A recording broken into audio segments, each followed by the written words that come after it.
नमस्कार, आप देख रहे हैं एनडीटी न्यूज़। मैं हूं आंचल गुलाटी गुंबर। आगे बढ़ने से पहले एक नज़र सुर्खियों की तरफ। संभल की शाही मस्जिद के सर्वे के दौरान हुई हिंसा की आज जांच करेगा न्यायिक आयोग। 3 सदस्यीय आयोग राज्यपाल को सौंपेगी अपनी रिपोर्ट। उत्तरकाशी के रामलीला मैदान में मस्जिद विवाद पर हिंदू संगठनों की महापंचायत आज। महापंचायत को देखते हुए सुरक्षा के किए गए कड़े इंतजाम।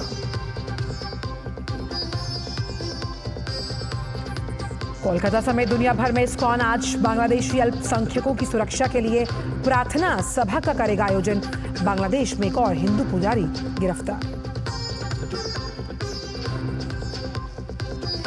अंतर्राष्ट्रीय खबरों में डोनाल्ड ट्रंप ने भारतीय मूल के काश पटेल को बनाया एफबीआई का डायरेक्टर।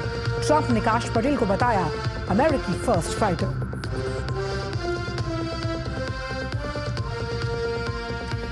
खेल की खबरों में पीवी सिंधु और लक्ष्य Sen Syed Modi international badminton tournament खेलेंगे। फाइनल मुकाबला पुरुष, महिला और मिश्रित युगल के खिताबी मैच में भी भारतीय जोड़ी पेश करेगी चुनौती।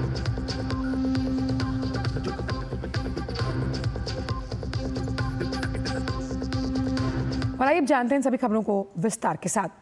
संभल की शाही जामा मस्जिद के सर्वे के दौरान हुई हिंसा की जांच के लिए गठित न्यायिक आयोग की टीम आज संभल पहुंचने वाली है और जांच करेगी। इस टीम की अगुवाई हाईकोर्ट के रिटायर्ड जज देवेंद्र अरोड़ा कर रहे हैं। 3 सदस्यीय टीम में पूर्व डीजीपी AK जैन और रिटायर्ड IAS अधिकारी अमित मोहन प्रसाद सदस्य के रूप में शामिल हैं।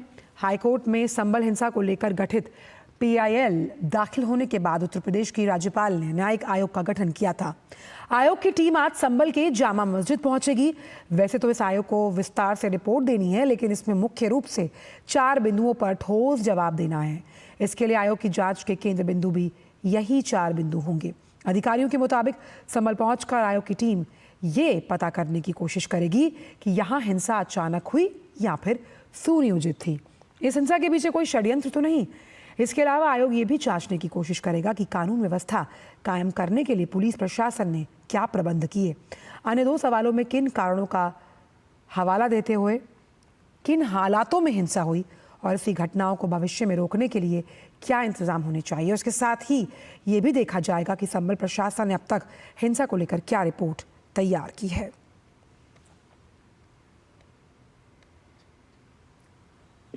हैं वो अपना काम खुद करेंगे, वो अपना तय करेंगे कि किस तरीके से उनको क्या करना है। हमें तो आज बस उनको असिस्ट करना है। जहाँ पे भी वो जाएंगे संभवतः वो स्थल का निरीक्षण करेंगे, वो जो ज़रूरी चीज़ें कलेक्ट करेंगे, हमसे जो जवाब तलबी होगी वो सारी चीज़ें हम करेंगे। सिक्योरिटी के लिए उनके साथ प्रॉपर जो फोर्स है, जो बेसिक डोकरम होता है उसके अनुसार व्यवस्था की गई है। वहाँ पर जहाँ जिस स्थल पर वो विजिट करेंगे वहाँ पे भी फोर्सेज पहले से भी तैनात हैं, प्रॉपर सिक्योरिटी है। और उसके बाद अगला प्रोसीजर वो अपना स्वयं तय करेंगे कि इसके बाद वो जिस तरीके से उनके निर्देश होंगे उनके अनुरूप का काम होगा। और उत्तर प्रदेश के बदायूं में भगवान नीलकंठ महादेव बनाम जामा मस्जिद मामले में सुनवाई 3 दिसंबर को होगी। कल जिला न्यायालय के सिविल जज senior division fast track court में जामा मस्जिद के नीलकंठ महादेव मंदिर होने के बाद की पोषणीयता यानी सुनवाई योग्य होने पर बहस हुई और इस मामले में कल जामा मस्जिद पक्ष ने बहस और अपना पक्ष रखा। बहस पूरी ना होने की वजह से अगली सुनवाई 3 दिसंबर को होनी है। जामा मस्जिद कमेटी की बहस पूरा होने के बाद हिंदू पक्ष की अधिवक्ता अपनी दलील पेश करेंगे। दरअसल अखिल भारत हिंदू महासभा के प्रदेश संयोजक मुकेश पटेल द्वारा अदालत में किए गए दावे के मुताबिक शहर में स्थित जामा मस्जिद पूर्व में राजा महिपाल का किला था। यहाँ नीलकंठ महादेव का मंदिर था। मस्जिद की मौजूदा संरचना नीलकंठ महादेव के प्राचीन मंदिर को ध्वस्त कर बनाई गई। साल 1175 में पाल वंशीय राजपूत राजा जयपाल ने इस मंदिर का जीर्णोद्धार कराया। मुगल शासक शमसुद्दीन अल्तमश ने इसे ध्वस्त कर जामा मस्जिद बनाया। इसका नक्शा समेत सरकारी गेजेटियर भी कोर्ट में पेश किया गया। वहीं मुस्लिम पक्ष का दावा है कि जामा मस्जिद शमसी लगभग 840 साल पुरानी है। मस्जिद का निर्माण शमसुद्दीन अल्तमश ने करवाया। यहाँ मंदिर का कोई अस्तित्व है ही नहीं।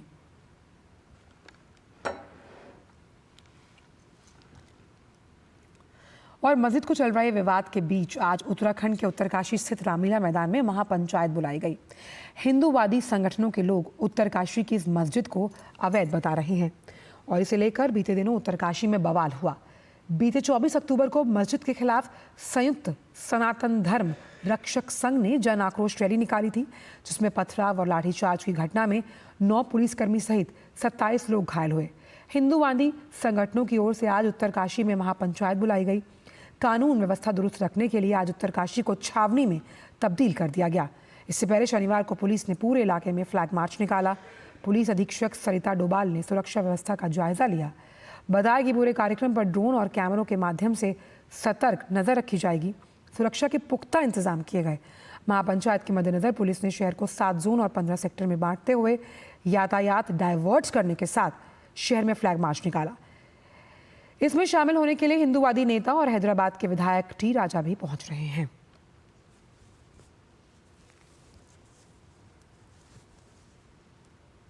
संस्कृति है उत्तरकाशी के जो मूल जो समाज है उसकी संस्कृति बची रहे और प्रत्येक प्रकार से लोगों को हमने अपने समाज के प्रति जागरण करना है कि यहाँ पे स्थानीय जो लोग हैं वो बाहर के व्यक्तियों को ज़मीन न बेचें और अगर वो ज़मीन दे रहे हैं तो पहले उनकी पड़ताल कर लें कि वो किसको ज़मीन बेच रहे हैं, वो उस ज़मीन में क्या करना चाह रहे हैं। नहीं तो जिस प्रकार से अभी आजकल जो मस्जिद का जो मुद्दा जो बना हुआ है अवैध रूप से, क्योंकि वो भी ज़मीन खरीद करके ही पहले वो ज़मीन खरीदी गई और उसके बाद उसमें जो है धार्मिक गतिविधियाँ प्रारंभ की गई है। तो इसलिए हम ये चाहते हैं कि भाई कि ये देवभूमि जो है देवताओं की भूमि है और इस प्रकार के कृत्य जो है यहाँ पे जो असंवैधानिक कृत्य है उनसे लोगों को हमको जागरूक करना है। और बंगाल की खाड़ी में उठा चक्रवाती तूफान फेंगल पुडुचेरी के पास तट से टकराने के बाद अब शांत पड़ गया है। करीब 19 किलोमीटर प्रति घंटे की रफ्तार से तटों से टकराने के बाद फेंगल की रफ्तार धीरे धीरे कमज़ोर हो रही है। चक्रवाती तूफान फेंगल के कारण हुई बारिश से जुड़ी घटनाओं में चेन्नई के 3 लोगों की मौत हुई। बारिश में करंट लगने से 3 लोगों की सेवानंद, शक्तिवेल और चंदन इन लोगों की मौत हुई है और बारिश को देखते हुए आज होने वाली बैंकिंग परीक्षा को भी स्थगित कर दिया गया। चेन्नई में विमान सेवा सुबह से फिर शुरू हुई। तिरुवल्लुवर, चेन्नई, चेंगलपेट, कांचीपुरम जिलों में औसतन 10 सेंटीमीटर बारिश हुई। वहीं भारी बारिश से पुडुचेरी में बाढ़ की स्थिति बेहद गंभीर हो गई। पिछले 24 घंटों में 50 सेंटीमीटर से ज़्यादा बारिश रिकॉर्ड की गई। शहर के अधिकांश इलाकों में जलभराव हो गया। व्हाइट टाउन और नेहरू स्ट्रीट जैसे इलाकों में पानी घुटनों तक पहुंचा। बिजली आपूर्ति पूरी तरह बाधित हो चुकी है और मोबाइल नेटवर्क पर भी असर पड़ा। सामान्य जनजीवन पूरी तरह से अस्त व्यस्त हो गया।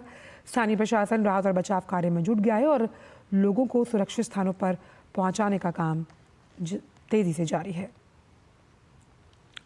बांग्लादेशी अल्पसंख्यक हिंदुओं की सुरक्षा और शांति के लिए आज दुनिया भर के सभी इस्कॉन मंदिरों में वैश्विक प्रार्थना सभा का आयोजन किया गया। इस्कॉन के प्रवक्ता राधा रमन दास ने इसकी घोषणा करते हुए बताया कि भारत सहित 150 से अधिक देशों में इस्कॉन के केंद्रों पर प्रार्थना सभा की जाएगी और इसके तहत श्रद्धालु हरे कृष्ण महामंत्र का जाप करेंगे और बांग्लादेश में अल्पसंख्यक हिंदुओं की सुरक्षा और शांति के लिए प्रार्थना भी। गौरतलब हो कि बांग्लादेश में हाल ही के दिनों में हिंदुओं पर लगातार अत्याचार और हमले हो रहे हैं। इसे लेकर भारत सरकार ने भी बांग्लादेश सरकार से शांति कायम करने की अपील की है। बांग्लादेश में हिंदुओं पर जो अत्याचार है, खासतौर पर संतों पर, वो थमने का नाम नहीं ले रहा। चिन्मय प्रभु के बाद बांग्लादेश में एक और संत श्यामदास को गिरफ्तार कर लिया गया। कोलकाता इस्कॉन के उपाध्यक्ष राधा रमन दास ने श्यामदास की गिरफ्तारी की जानकारी को लेकर पुष्टि की है। श्यामदास की गिरफ्तारी उस वक्त हुई जब वो चिन्मय प्रभु से मिलने गए। बांग्लादेश में संतों पर हो रहे अत्याचार को लेकर कोलकाता इस्कॉन के उपाध्यक्ष राधा रमन ने सोशल मीडिया पर आक्रोश जताया और राधा रमन ने श्यामदास की एक तस्वीर को साझा करते हुए लिखा कि आप लोग बताएं कि क्या ये संत आतंकवादी नजर आता है।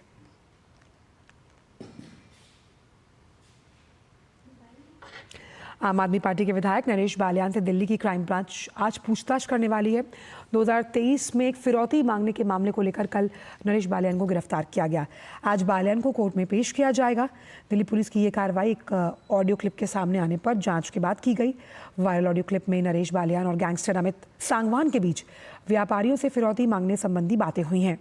2023 के इस कथित जबरन वसूली मामले में अपराध शाखा द्वारा नरेश बाल्यान से पूछताछ की जा रही थी और इससे पहले भारतीय जनता पार्टी ने आप विधायक नरेश बाल्यान का एक ऑडियो क्लिप जारी किया था।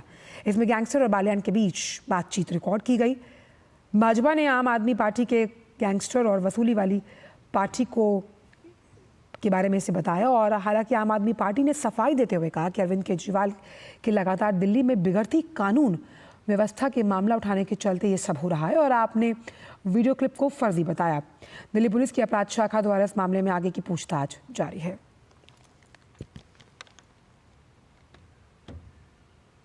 बाकी छोटे से ब्रेक का है, आप देखते रहिए डीडी न्यूज़।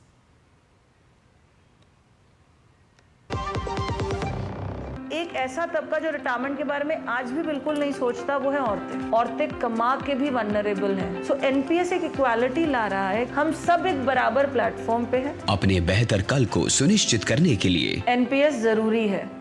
MDH का किचन किंग किचन में हो तो हम सब कुछ बना सकते हैं। बैंगन का भरता, आलू गोभी, भिंडी मसाला और भी बहुत कुछ। MDH। ब्रेक के बाद का स्वागत और बात करते हैं कुछ अन्य खबरों से जुड़ी हुई। राजस्थान के सिरोही जिले में जनजातीय समुदाय के लिए निःशुल्क उपचार और जांच सेवाएं प्रदान करने के लिए सैटेलाइट ट्राइबल सेंटर की शुरुआत की गई। सेंटर खुलने के बाद स्थानीय लोगों में उत्साह का माहौल है। देखिए रिपोर्ट। राजस्थान के सिरोही जिले में एम्स जोधपुर की ओर से जनजातीय समुदाय के लिए निःशुल्क उपचार और जांच सेवाएं प्रदान करने के लिए सैटेलाइट ट्राइबल सेंटर की शुरुआत की गई है। ये केंद्र पूरे भारत में एम्स की ओर से संचालित होने वाला अपनी तरह का पहला केंद्र है, जिसे खास तौर पर जनजातीय समुदाय की स्वास्थ्य संबंधी जरूरतों को ध्यान में रखते हुए स्थापित किया गया है। इस सेंटर में रोजाना बड़ी संख्या में मरीज पहुंच रहे हैं, जिनका निःशुल्क उपचार और जांच की जा रही है। इस सेंटर के माध्यम से हमने टेलीमेडिसिन जैसी सुविधाओं का उपचार स्टार्ट किया है और जिसके अंतर्गत अभी तक हमने 6000 से ज़्यादा मरीजों को सक्सेसफुली उसमें देखे जा चुके हैं। सैटेलाइट ट्राइबल सेंटर आधुनिक तकनीक से सुसज्जित है। मरीजों को टेलीमेडिसिन के माध्यम से एम्स जोधपुर के विशेषज्ञों से परामर्श लेने की सुविधा भी दी जा रही है। गंभीर मामलों में मरीजों को जोधपुर बुलाकर वहां भी निःशुल्क इलाज प्रदान किया जाता है। डॉक्टर आसाराम चौधरी ने कहा कि ये केंद्र न केवल जनजातीय समुदाय के स्वास्थ्य में सुधार लाने की दिशा में एक महत्वपूर्ण कदम है, बल्कि इसे जनजातियों के बीच स्वास्थ्य सेवाओं की पहुंच बढ़ाने की दिशा में भी एक मिसाल के रूप में देखा जा रहा है। Satellite tribal centre Abu road के द्वारा एम्स जोधपुर के अधीन बहुत सारे प्रयोग चलाए जा रहे हैं, जैसे टेलीमेडिसिन, फील्ड टेलीमेडिसिन, ढानी स्वास्थ्य केंद्र और स्कूल स्वास्थ्य। इसके अंतर्गत टोटल 10,000 से ज्यादा लोगों को फायदा हुआ है। अपने नजदीक गुणवत्तापूर्ण स्वास्थ्य सेवाओं को पाकर स्थानीय लोग भी बेहद खुश नजर आ रहे हैं। सेंटर आने वाले मरीज इस बात से खुश हैं कि उन्हें इलाज कराने के लिए अब दूर नहीं जाना पड़ेगा। मैं दूसरी अस्पतालों से बहुत दाद और खुजली थी, दूसरी अस्पतालों से बहुत घुमापन, फायदा नहीं हुआ। एम्स की दवा लेने से मेरे को फायदा हुआ। जनजातीय बाहुल्य गांवों में जनजातीय समुदाय की सामाजिक आर्थिक स्थिति में सुधार के लिए सिरोही में जिस तरीके से सैटेलाइट ट्राइबल सेंटर का उद्घाटन किया गया है, उससे निसंदेह यहां के स्थानीय लोगों के लिए स्वास्थ्य सेवाओं को। Bureau report, DD news. खबर मध्य प्रदेश से, जहां के मुख्यमंत्री डॉक्टर मोहन यादव अपनी यूके जर्मनी की 6 दिवसीय यात्रा से वापस लौट आए हैं। दोनों देशों की यात्रा के दौरान मध्य प्रदेश को 78,000 करोड़ के निवेश के प्रस्ताव मिले। देखिए भोपाल से हमारे संवाददाता आदित्य श्रीवास्तव की एक खास रिपोर्ट। ये तस्वीरें भोपाल के स्टेट हैंगर पर मध्य प्रदेश के मुख्यमंत्री डॉक्टर मोहन यादव के स्वागत की हैं। मोहन यादव हाल ही में जर्मनी और यूके की 6 दिवसीय यात्रा से वापस लौटे हैं। भोपाल पहुंचने पर उन्होंने बताया कि यूके से 60,000 करोड़ और जर्मनी से 18,000 करोड़ के निवेश प्रस्ताव मध्य प्रदेश को मिले हैं। लगभग 60,000 करोड़ का तो यूके का है, 18,000 करोड़ के हमारे जर्मनी के प्रस्ताव। दोनों को अगर मिला लें तो ये लगभग हमारे 78,000 करोड़ के प्रस्ताव है और इसके माध्यम से भी हमने तीनों तरह से लोगों को आमंत्रित किया है। यूके और जर्मनी से आ रहे इस निवेश के लिए फोकस सेक्टर खनिज, सेमीकंडक्टर, स्वास्थ्य, ऑटोमोबाइल, इलेक्ट्रॉनिक व्हीकल, नवीकरणीय ऊर्जा, शिक्षा और खाद्य प्रसंस्करण है। मुख्यमंत्री ने बताया कि इस दौरे का उद्देश्य राज्य में तकनीकी अनुसंधान, हरित ऊर्जा और औद्योगिक विकास को गति देने के लिए निवेश को बढ़ावा देना है। तो इंफ्रास्ट्रक्चर के क्षेत्र में बड़े पैमाने पर अर्बन डेवलपमेंट को लेकर के हमारे यहाँ काफ़ी काम होगा। सेमीकंडक्टर के लिए भी हमारे SRM और MRM ग्रुप द्वारा 25,000 करोड़ का सेमीकंडक्टर और साइंस टेक्नोलॉजी का ये प्रस्ताव हमको मिला। सौर ऊर्जा के माध्यम से 50 और 100 करोड़ के अलग अलग एनर्जी के प्रस्ताव भी हमको मिले। IT सेक्टर में हमारे वुड पेकर सॉफ्टवेयर ने रसायन और IT सेक्टर में 1100 करोड़ के निवेश का प्रस्ताव दिया है।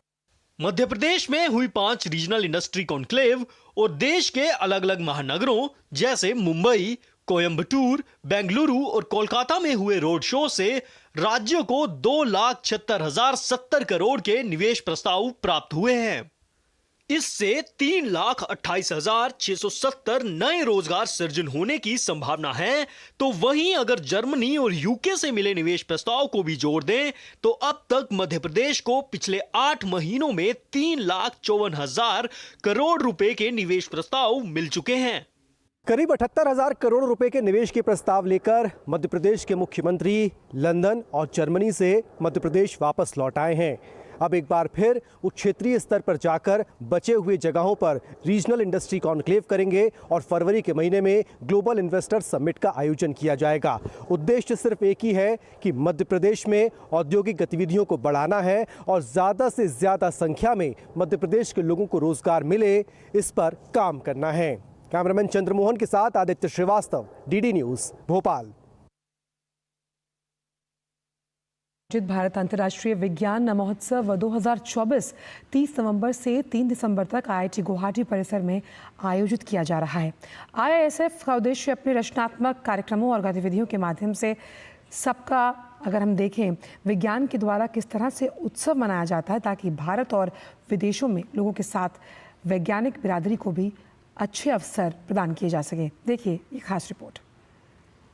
भारत अंतर्राष्ट्रीय विज्ञान महोत्सव IISF 2024 के 10वें संस्करण का उद्घाटन शनिवार को पूर्वोत्तर राज्य असम के भारतीय प्रौद्योगिकी संस्थान गुवाहाटी में किया गया। 30 नवंबर से 3 दिसंबर तक चलने वाले इस 4 दिवसीय कार्यक्रम का आयोजन विज्ञान और प्रौद्योगिकी मंत्रालय और पृथ्वी विज्ञान मंत्रालय के तहत कार्यरत वैज्ञानिक और औद्योगिक अनुसंधान परिषद CSIR की ओर से विज्ञान, प्रौद्योगिकी और विनिर्माण के क्षेत्र में इनोवेशन और वैश्विक प्रतिस्पर्धा को बढ़ावा देने के लिए किया जा रहा है। There have been at least 6 landmark decisions, path-breaking decisions, which the world has hailed.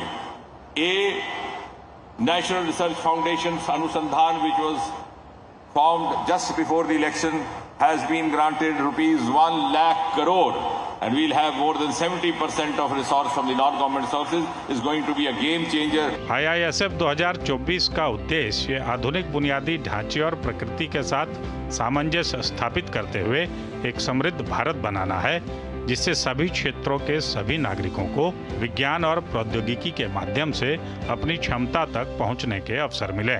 यह आयोजन परमाणु ऊर्जा विभाग, अंतरिक्ष विभाग, IIT गुवाहाटी और विज्ञान भारती के सहयोग से किया जा रहा है, जो भारत के वैज्ञानिक और तकनीकी परिदृश्य में एक महत्वपूर्ण आयोजन साबित होगा।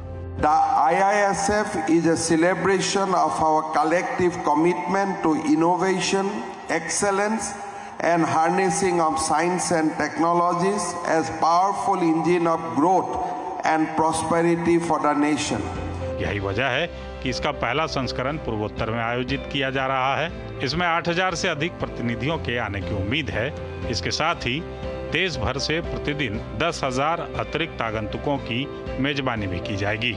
इसको देखते हुए महोत्सव में अत्याधुनिक विज्ञान और प्रौद्योगिकी को प्रदर्शित करने वाली इंटरैक्टिव प्रदर्शनी, प्रमुख वैज्ञानिकों और विचारकों के साथ पैनल चर्चा और युवाओं को प्रेरित करने के लिए विज्ञान प्रतियोगिताएं जैसे आयोजन किए जाएंगे।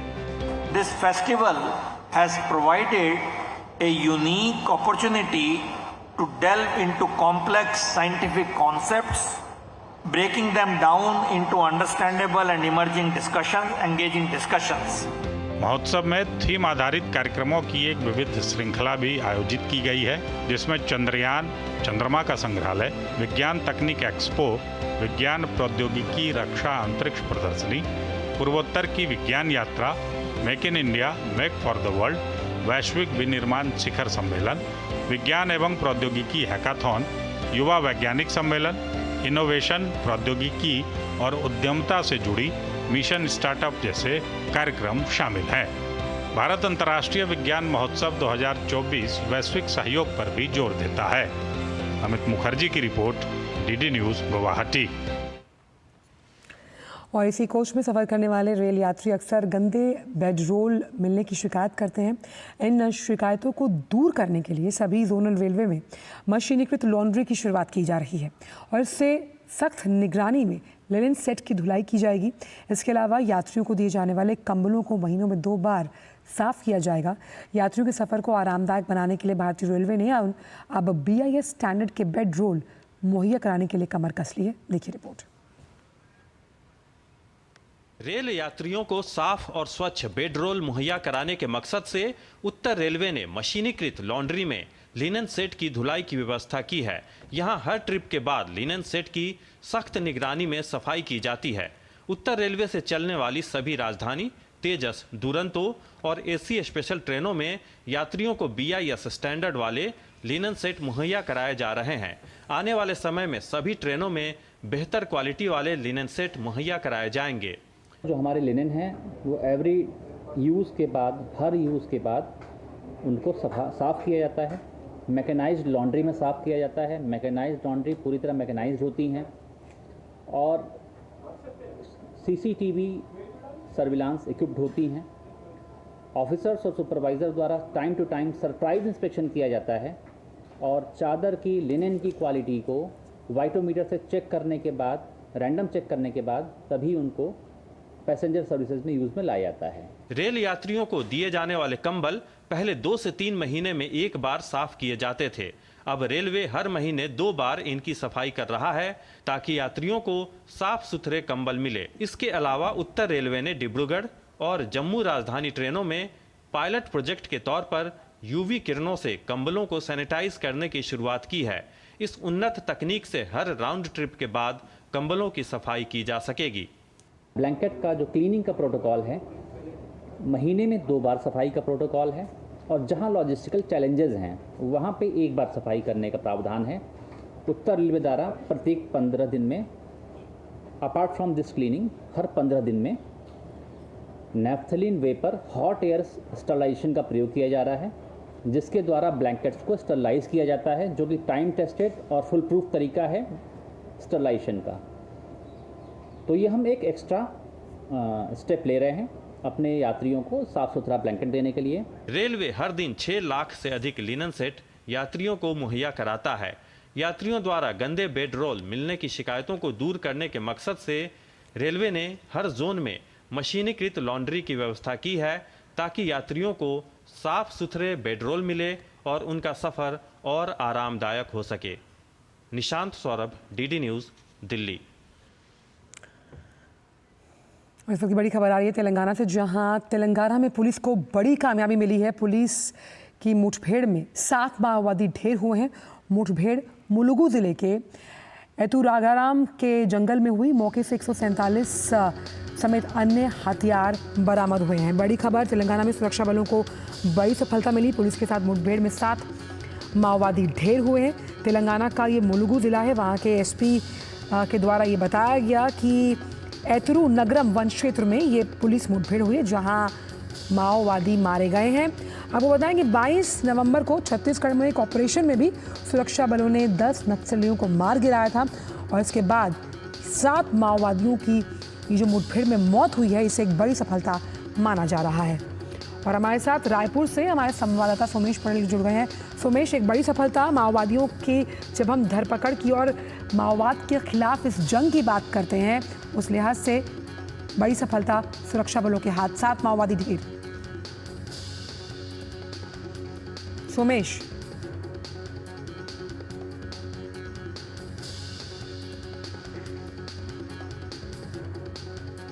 इलाके में ग्रेट हाउस के जवान और नक्सलियों के बीच फायरिंग हो रही थी और करीबन 4 घंटों तक फायरिंग हुई है।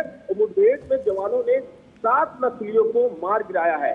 गोलीबारी के दौरान ये जो ट्रेड हाउस का एक कांस्टेबल गंभीर रूप से घायल है, जो स्थानीय प्रशासन से हमने जानकारी ली है। तेलंगाना के डीजीपी से हमने बातचीत की फोन पर, तो उन्होंने साफ तौर पर इस चीज को बताया कि जो नक्सल प्रभावित इलाका है, इस इलाके में जवानों और पुलिस के बीच में जो मुठभेड़ हुई थी, इस मुठभेड़ में 7 नक्सलियों को मार गिराया है। छत्तीसगढ़ से पलायन करने ये नक्सली आए थे और इस एरिया में जो कमांडर जो एसी था, जो तेलंगाना का मुलुगु जिला है, जो करका का जो मुडेम पुलिस का जो इमारती इलाका है, इस इलाकों में लगातार जो स्थानीय पुलिस है, इसको कई महीनों से सूचना मिल रही थी। फिलहाल जो इस इलाके में सर्चिंग के बाद जवानों ने नक्सलियों का जो बॉडी है, जो इनकाउंटर में जो 100 बरामद उनको भी बरामद किया है। इसके साथ ही उनके पास भारी मात्रा में नक्सल समान AK-47 आधुनिक हथियार भी मिला है। दूसरी तरफ मैं आपको बात करूं कि कुछ दिन पहले ही छत्तीसगढ़ का जो दंतेवाड़ा बीजापुर सीमावर्ती इलाका है, इस इलाके में पुलिस और नक्सलियों के बीच में जो मुठभेड़ हुई थी, इस मुठभेड़ में 9 नक्सलियों को जवानों ने मार गिराया था। इलाके में जो सर्चिंग के बाद जवानों ने उनके 100 भी बरामद कर लिए थे और उस समय जो नक्सल मुठभेड़ हुई थी, उस समय भी नक्सलियों के पास से भारी मात्रा में SLR, 303 राइफल, 315 बोर बंदूक समेत भारी मात्रा में विस्फोटक भी मिला था। ये इनकाउंटर उस समय हुआ जब 3 दिसंबर को सुरक्षा बल के जवान इलाके में सर्चिंग के लिए निकले थे और कहीं ना कहीं एक जबरदस्त जो मुठभेड़ था उस इलाके में हुआ है। और दूसरी तरफ जो छत्तीसगढ़ में पिछले में 9 महीने में बात करूं तो बस्तर संभाग में जो नक्सल विरोधी अभियान चल रहे हैं, इस अभियान में 2024 में 663 माओवादी को बीते 9 महीनों में गिरफ्तार किया गया है। 556 माओवादियों को नक्सल संगठन छोड़कर आत्मसमर्पण किए हैं और बस्तर में अब तक 200 से ज्यादा नक्सलियों को जवानों ने मार गिराया है। जो बस्तर का क्षेत्र है, बिल्कुल, तो नक्सलवाद पर प्रहार करने की जो लगातार कोशिश है और इसमें सफलता भी हासिल हो रही है सुरक्षा बलों को, और ऐसी सफलता 22 नवंबर को भी हासिल हुई थी। बहुत बहुत शुक्रिया सोमेश इन तमाम जानकारियों को हमसे साझा करने के लिए। तो आपको बता दें, बड़ी खबर, तेलंगाना छत्तीसगढ़ की सीमा पर 7 माओवादियों को ढेर किया है सुरक्षा बलों ने और 22 नवंबर को भी ऐसी ही कार्रवाई को अंजाम दिया गया था। तो किस तरह से नक्सलवाद को ख़त्म करने की लगातार कोशिश की जा रही है सुरक्षा बलों द्वारा और सफलता मिलती हुई। फिलहाल समाचारों में इतना ही, दीजिए इजाज़त, नमस्कार।